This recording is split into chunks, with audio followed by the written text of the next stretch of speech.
जय Hind my dear guys. इससे पहले वाले वीडियो में मैं arrival of Muslim in India का बना चुका हूं वीडियो, जो शुरू हुआ था मोहम्मद बिन कासिम से, यानी 7वीं शताब्दी से लेकर गुलाम वंश तक। यानी गुलाम वंश में कौन कौन शासक थे जो कि हिंदुस्तान की सीट पर बैठे थे या हिंदुस्तान की गद्दी पर बैठे थे। तो उसके बाद शुरू होता है गुलाम वंश के बाद में खिलजी वंश। तो मैं फिर गजेंद्र कुमार गोस्वामी आपके चैनल यूनिक ब्रेन स्टडी पर आपका हार्दिक अभिनंदन करता हूं। ऐसे वीडियो देखने के लिए आप मेरे चैनल को लाइक करें, सब्सक्राइब करें और कमेंट्स करें, शेयर करें। तो मैं शुरू करने जा रहा हूं खिलजी वंश। ये शुरू होता है 13वीं शताब्दी में। तो खिलजी वंश का जो आरंभ था 1290 से लेकर 1320 तक ये था। तो इसमें सबसे पहले जो हुआ वह है जलालुद्दीन फिरोज खिलजी। जलालुद्दीन फिरोज खिलजी, इसने क्या किया था, ये एक ओहदेदार था गुलाम वंश के लास्ट शासक गयासुद्दीन बलबन का। इसने क्या किया, कैकुबाद को मारा और साहेबुद्दीन को, इनको दो कत्ल करने के बाद में खुद गद्दी पर बैठ गया। ये बच्चे थे, लेकिन इसके बाद क्या होता है आगे देखते हैं कि ये कैसा शासन करता है।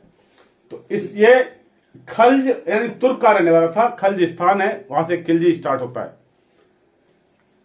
यानी यह खिलजी वंश का एक संस्थापक था। इसकी उम्र 70 साल थी, यानी 70 ईयर्स ओल्ड था। ये काफी बुढ़ा हो चुका था।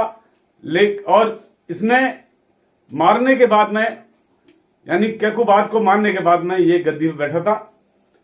यह बुलंदशहर का अक्तादार था और गद्दी के ऊपर 21 जून 1290 को बैठा। सन 1291 में हमीरदेव रणथंभौर पर इसने हमला किया और हार गया।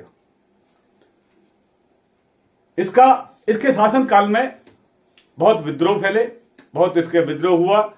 इसमें विद्रोह करने वाले मलिक छज्जू, मलिक ताजुद्दीन व सीधी मौला, इन्होंने विद्रोह किया और इसने उसको दबा दिया। विद्रोह चलता रहा। आम जो ओहदेदार थे इसके बरखलाफ थे। ये हिंदू का एक उदारवादी शासक था। इसके बाद इख्तियारुद्दीन हूद व मोहम्मद सलीम ने इसका सर कलम कर दिया। इसका सर कलम होने के बाद में नेक्स्ट शासक आता है अलाउद्दीन खिलजी, 1296 से लेकर 1316 तक। इसका नाम अली भी था, पहले इसका नाम अली था और ये फिरोज का भतीजा था। यानी इसने चाचा को कत्ल कराया था। चाचा कातिल था। इसके पिता का नाम था शहाबुद्दीन मसूद, जो बलबन के शासन में उसके अधीन थे। इसकी पत्नी का नाम मलका जहां, ये जलाल की पुत्री थी। कमला देवी राय कर्ण बघेल की पत्नी, जिसको मैं आगे बताऊंगा। इत्यापाली रामचंद्र देव की पत्नी। मेहरू अलपत खां गुजरात की पुत्री थी। इसका गुरु था काजी मुगुसुद्दीन। इसने इस काजी से पूछा कि मैं हिंदुओं के लिए क्या कर सकता हूं, यानी हिंदुओं के लिए मुझे क्या करना चाहिए, काफिरों के लिए मुझे क्या करना चाहिए। तो काजी ने बोला था, यदि वो तुम्हें चांदी देते हैं तो तुम सोना दो। इसका मतलब समझ गया वो। उसने मार काट करनी शुरू कर दी। हिंदुओं को जीतना, उनकी जो राजा थे उनकी पत्नियों को ले आना और हिंदुओं के साथ मारकाट करना, ये शुरू कर दिया। उसने गुजरात में आक्रमण किया। गुजरात के राय करण देव पर, वघेला वंश के थे वो, उन पर आक्रमण किया और उस आक्रमण में करणदेव मारे गए। उनकी पत्नी और उनका जो मंत्री था मलिक काफूर, ये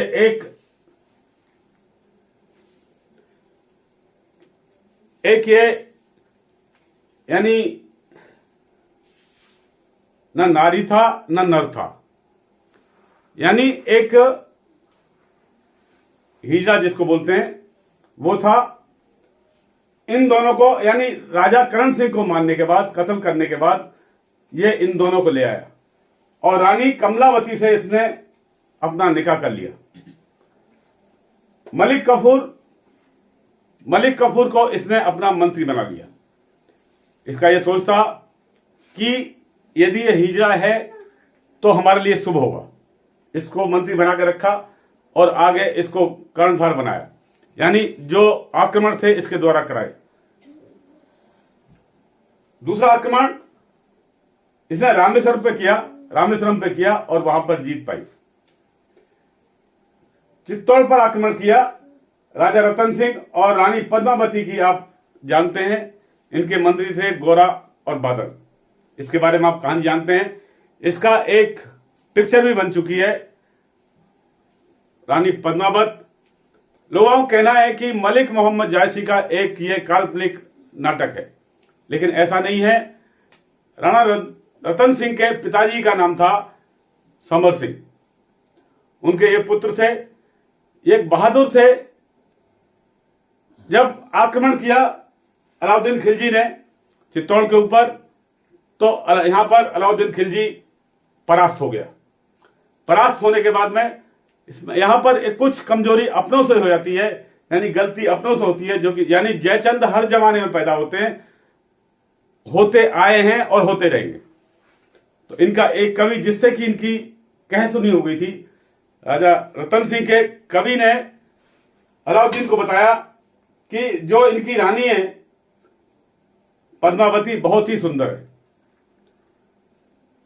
इसने क्या किया, राजा रतन सिंह से मित्रता की, यानी संधि कर ली और बोला कि तुम रानी का एक बार मुझे चेहरा दिखा दो। महाराज तैयार नहीं हुए, तो यहां बोला गया कि तुम इसे शीशे में दिखा दो। शीशे में एक बार, मैं नहीं उसको आमने सामने नहीं देखूंगा, बल्कि शीशे से देखूंगा। आदमी आखिर इस बात को रखा गया।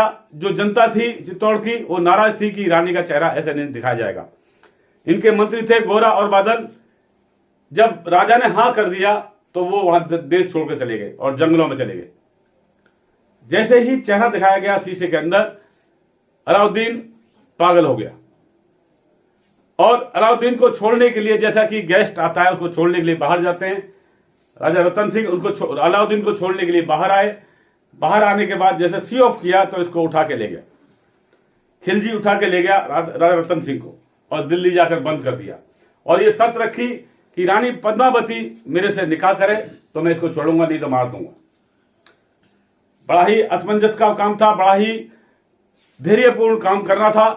रानी पद्मावती ने क्या किया, उनको ध्यान आया कि हमारे गोरा और बादल जो यहां से जा चुके हैं, जो हमारे सेनापति थे, उनको देखा जाए। आखिर ढूंढती हुई गोरा और बादल को देखा, कहीं जंगलों में घूम रहे थे वो, उनको पकड़ा और पूरी कहानी सुनाई कि राजा रतन सिंह को अलाउद्दीन ने कैद कर लिया है, खिलजी ने कैद कर लिया है। उन्होंने प्लानिंग बनाया और 150 सैनिकों को औरतों के वेशभूषा में तैयार किया। उसके बाद डोली में उनको जो सिपाही थे, जो बहादुर सिपाही थे, वो बैठ गए और राजा के दरबार में पहुंचे। बोला कि रानी पद्मावती आ रही हैं, उनकी डोली आ रही है, इसका स्वागत किया जाए। तो स्वागत किया। हर डोली से निकलकर एक एक बहादुर निकला और वहां पर मार काट मचा दी उसने। मार काट मचाने के बाद राजा रतन सिंह को वहां से ले आए। राजा रतन सिंह को लाने के बाद निश्चित हो चुका था राजा रतन सिंह कि अभी कुछ नहीं होने वाला है, लेकिन अलाउद्दीन खिलजी ने आक्रमण कर दिया और राजा रतन सिंह को उठा के ले गए और कत्ल कर दिया। जब ये कहानी महारानी पद्मावती को पता लगी तो महारानी पद्मावती के साथ बहुत सारी, यानी लाखों महिलाओं ने अग्नि जोहर दे दिया, यानी आग में कूदकर अपनी हत्या दे दी। जब अलाउद्दीन वहां पर आया तो उसको सिर्फ राख ही मिली। ये सत्य है, न कि नाटक है मलिक मोहम्मद जायसी का। इसके बाद तेलंगाना पे हमला किया 1307 में। एक काफूर ने हमला किया था, जो उसका मलिक काफर था। काफूर ने हमला किया और तेलंगाना को जीत लिया। इसके जो राजा थे वो थे राजा रुद्र प्रताप। उनको आत्मसमर्पण करना पड़ा। आत्मसमर्पण के अंदर उनके पास में कोहिनूर हीरा था, उन्होंने काफूर को दे दिया। काफूर उस हीरो को लेकर अलाउद्दीन के पास चला गया, अलाउद्दीन को दे दिया। इसके अलावा इसने कुछ अच्छे काम किए।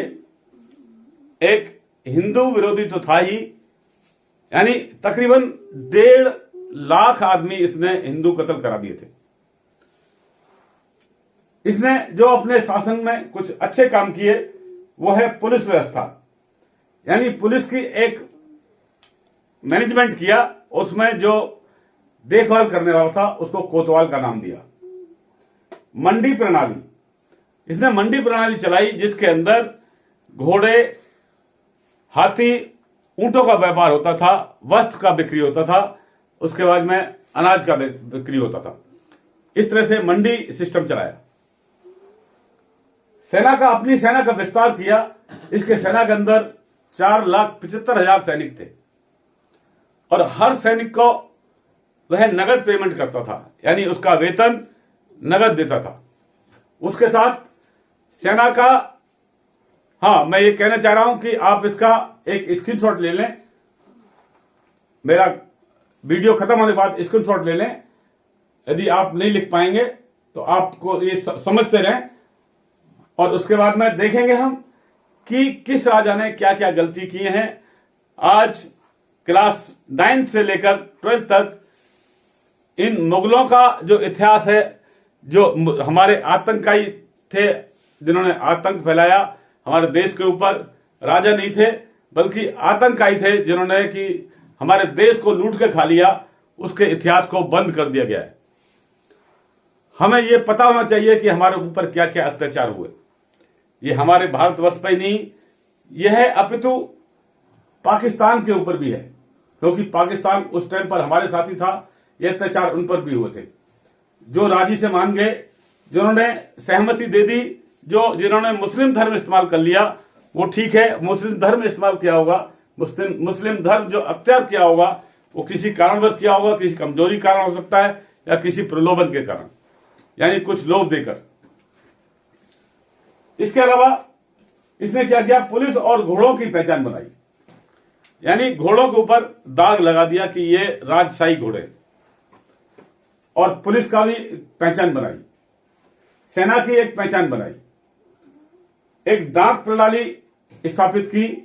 उसके बाद में राशन प्रणाली भी स्थापित की, यानी डाक प्रणाली तभी से शुरू होती है। इसके बाद कुछ निर्माण किया है। कुतुब मीनार का अलाई दरवाजा, कुतुब मीनार का अलाई दरवाजा एक मृत्यु घर है, यहां पर वो बगावतियों को फांसी देता था। मस्जिद, हाउस खास और सीरी का किला। 1311 ईस्वी में वीर पांड्या से यह हार गया। दक्षिण भारत में इसकी हार हुई, लेकिन अपने को इस हार के बाद भी विश्व विजेता बोलता था। तो इसकी जो उपाधि मिली है वो है अमीर तुनुक, सिकंदर साइनी, यानी दूसरा सिकंदर। भारत पर आकर सिकंदर भी नहीं जीत पाया था। ये गलत धारणा है कि सिकंदर ने भारत को फतेह किया था। वो कामना लेकर चला था कि मैं विश्व का विजय करूंगा, विश्व को जीतूंगा, लेकिन भारत में आकर राजा पौरस के आगे उसको नमना पड़ा। और जो हमारे वामपंथी इतिहासकार हैं उन्होंने इस बात को छिपा लिया है और वो कहते हैं कि सिकंदर महान था। पौरस महान कहने में उनको शर्म लगती है। इसके बाद विश्व का सुल्तान। विश्व तो बहुत बड़ा है, ये भारत के चंद हिस्से का ही सुल्तान बन पाया। युग विजेता, जनता का चरवाहा, यानी जनता को ये चाट गया, चरवाहा क्या किया।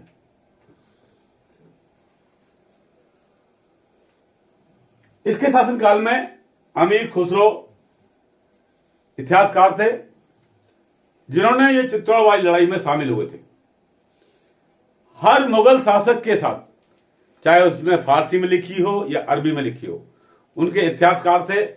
और जिस शासक का वो नमक खा रहे हैं उसका हलाली करते थे, यानी बड़ा चढ़ा कर लिखते थे। यदि वो कहीं हार भी गए तो ऐसी कहानी लिखते थे कि वो हारे ही नहीं थे, यानी जीत लिया, चित्तौड़ जीत लिया, महाराणा प्रताप को जीत लिया, यानी ऐसी कहानी बनाते थे। हमारे पास कोई इतिहासकार नहीं था, इस चीज को छिपाया जाता था। यदि किसी ने लिखा भी है उसके पास में, अपना सर्च किया है, अपना खोजा है, उसको लिखा है इतिहास को, तो वामपंथियों ने उसको दबा दिया है और वही इतिहास चलता रहा, मुगलों का इतिहास चलता रहा, जिसका कि अभी दमन होने जा रहा है।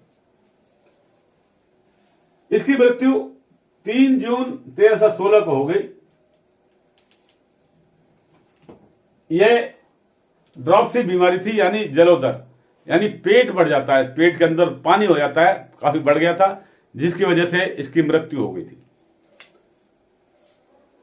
इसके बाद मलिक काफूर, जो कि एक किन्नर था, यानी हिजड़ा था, इसका सेनापति था मलिक काफूर, और ये इसके लिए एक भाग्यशाली जाहिर हुआ था।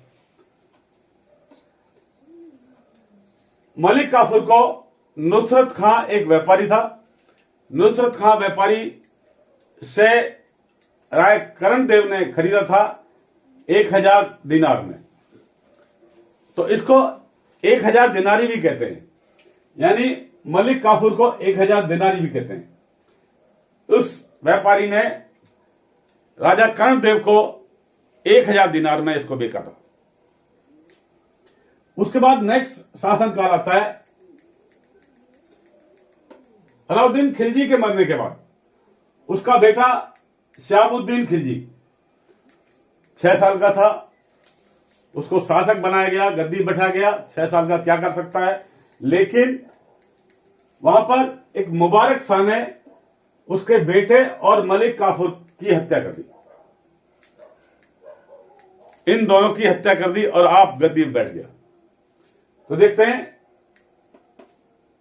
कुतुबुद्दीन मुबारक शाह को। इसका शासनकाल 1316 से लेकर 1320 तक का है, यानी 4 साल का है। यह खुद को खलीफा मानता था, अपने को खलीफा मानता था, किसी को खलीफा नहीं मानता था। एक दिमाग से पैदल था। इसने क्या किया, ये एक मानसिक रोगी था। कभी कभी अपने दरबार में औरतों के कपड़े पहन के आ जाता था, कभी कभी अपने दरबार में नंगा ही आ जाता था, यानी ये मेंटली क्या था, रिटार्डेड था। इसकी खुसरो द्वारा 1320 में हत्या कर दी गई। नेक्स्ट है नसरुद्दीन खुसरो शाह। इसने क्या किया था, नसरुद्दीन खुसरो शाह ने 1320 में कुतुबुद्दीन मुबारक शाह की हत्या कर दी थी और कोई बड़ा काम नहीं किया। यह 15 अप्रैल 1320 में गद्दी पर बैठा और 27 अप्रैल 1320 में वहां से इसको हटना पड़ा, यानी इसकी हत्या हो गई। और हत्या करने वाले कौन थे उसको देखेंगे। अभी इसके बाद आते हैं हम तुगलक वंश के ऊपर।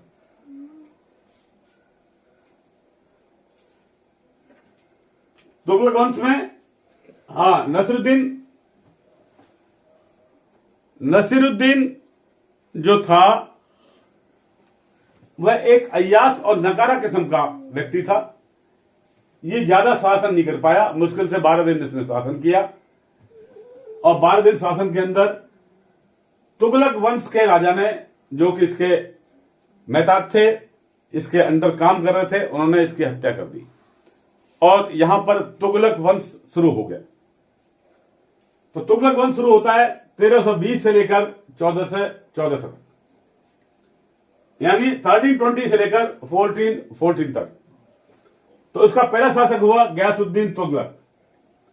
गयासुद्दीन तुगलक ये तुगलक वंश का संस्थापक है। जैसा कि मालूम पड़ता है आपको देखने से, पहले जो संस्थापक थे जलालुद्दीन फिरोज खिलजी, जो कि खिलजी वंश के संस्थापक था, और यह है तुगलक वंश का संस्थापक। इसका नाम गाजी था। सॉरी। इसकी राजधानी ये दीपालपुर लाहौर का एक गवर्नर था, यानी दीपालपुर का एक गवर्नर जो कि अधीन था किसके? खिलजी वंश के। लेकिन इसने लास्ट वाला जो शासक था उसकी हत्या कर दी, तो यह कुर्सी बैठ गया। और इसके बाद में, यानी किसकी हत्या की थी? नसरुद्दीन की, नसरुद्दीन खुसरो की, जो कि सिर्फ 12 दिन ही पर कुर्सी पर आता। ये काफिरों का इसको हत्यारा कहा जाता है, यानी मुसलमान के अलावा जो भी कोई दिखाता था उसको मारने की उसकी पहला प्राथमिकता होती थी। इसकी राजधानी थी तुगलकाबाद। इसको उपाधि दी गई उलुग खां की। इसने थोड़ा सा काम किया, कुछ नहरें बनवाई और अकाल नीति लागू की। यदि अकाल पड़ जाता है तो क्या हो सकता है। इसकी मृत्यु एक मंडप में दबकर हो गई, लेकिन कुछ लोगों का कहना है कि इसका बेटा था जोना खां और काजी एवन बत्तुता ने इसकी हत्या करा दी थी। तो शुरू होता है अभी मोहम्मद बिन तुगलक, जोना खां का। जोना खां इसका नाम था, लेकिन ये आगे चल के अपना नाम इसका क्या रखा गया? मोहम्मद बिन तुगलक। इसका साम्राज्य का टाइम 1325 से लेकर 1351 तक का है। ये एक पागल किस्म का, एक पढ़ा लिखा और पागल किस्म का एक शासक था, यानी कभी इसकी राजधानी दिल्ली और कभी दौलताबाद। जब दिल्ली राजधानी रखी है तो सारे इसके जो शासक थे, सारे जो अमीर थे, सब दिल्ली में। उसके बाद राजधानी ले गया अपनी दौलताबाद और सारा कुछ वहां पर ढोके ले गया। सारे अमीरात को, जो अमीर व्यक्ति थे या जो इसके इंडस्ट्रियल व्यक्ति थे और जो इसके शासक, जो इसके हेल्पिंग पर्सन थे, सबको दौलताबाद ले गया और यही चलता रहा। कहते हैं कि इसको बहुत चीज का ज्ञान था, लेकिन इट इज नॉट पॉसिबल। यह कोई आइंस्टाइन नहीं था। जैसा कि बताते हैं, इसको रक्त का प्यासा कहा जाता है, यानी काफिरों से यह बहुत नफरत करता था। उनको इसने भी लाखों हिंदुओं का कत्ल करा दिया। आपस में इसके शासन में अंतर विरोध बहुत थे। उनको झेलता था और उनको मरवा देता था। ये गणित का विशेषज्ञ, खगोल शास्त्र का विशेषज्ञ, दर्शन शास्त्र का विशेषज्ञ, चिकित्सा में इसने एमडी कर रखी थी और एमएस भी थी, तर्कशास्त्र का विशेषज्ञ, और लेकिन इसको पढ़ा लिखा बेवकूफ कहा जाता है। इतना सब कुछ नहीं हो सकता, लिखने वाले ने जो लिख दिया होगा, ठीक है। जो इनका साहित्यकार था उसने लिख दिया, ठीक है, लेकिन ऐसा पॉसिबल नहीं है। ये पढ़ा लिखा बेवकूफ था और इसका अभिलेख मिलता है, राजमुंद्री अभिलेख में यह मिलता है, और इसको दुनिया का खान कहा गया। साकंतिक मुद्रा का चलन कराया इसने। चांदी के जो सिक्के थे उनको खत्म करके कांसे के सिक्के चलाए। अकाल समय में इसने कर बढ़ा दिया। जब भूखमरी पड़ी, अकाल आ गया, तो इसने क्या किया? गंगा दोआब का मतलब है गंगा और जमुना के बीच का क्षेत्र, उनके ऊपर, क्योंकि ये इसमें पैदावार ठीक होती थी गंगा जमुना के बीच के क्षेत्र में, तो इन पर कर और लगा दिए। स्थापना की इसने दीवाने अमीर को ही, यानी कृषि विभाग की स्थापना की। इसके बाद में जहांपना शहर बनाया और निर्माण किया इसने आदिलाबाद दुर्ग का, जो कि तुगलकाबाद के पास में है। अभी इसके बाद आता है फिरोज शाह तुगलक। फिरोज शाह तुगलक यह जौना खां का चचेरा भाई था। इसका शासनकाल 1351 से लेकर 1388 ईस्वी का है। इसका राज तिलक सिंधु तट पर हुआ। इसने 30 नगरों की स्थापना की, मुख्यतः हिसार, जौनपुर, फिरोजपुर, फिरोजाबाद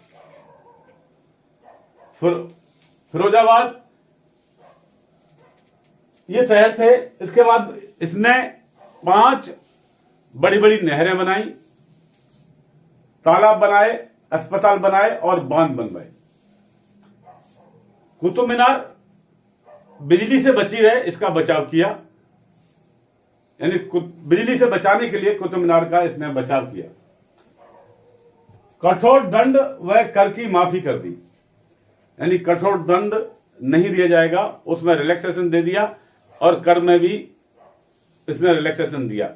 लेकिन कुछ अलग कर लगाए, 4 कर अलग से लगा दिए, 4 टैक्स अलग से लगाए। वो कौन कौन से थे? खुम्मस, खराज, जजिया और जकात। उसके बाद मेरठ और अंबाला से अशोक स्तंभ को उठाकर लाया और अपने महल में जो प्रवेश द्वार था गेट पे लगा दिया। इसकी मृत्यु 1388 में हो गई और 1388 की मृत्यु के साथ ही तुगलक वंश का पतन शुरू हो गया। इसके बाद हुए नसरुद्दीन महमूद, जिनका शासनकाल है 1388 से लेकर 1389 तक, यानी 1388 से लेकर 1389 ईस्वी तक। यह आखिरी शासक था तुगलक वंश का, एक आखिरी शासक था। इसने कुछ ऐसा बड़ा काम नहीं किया, जैसा था कि ऐसे चलता रहा। लेकिन 1398 में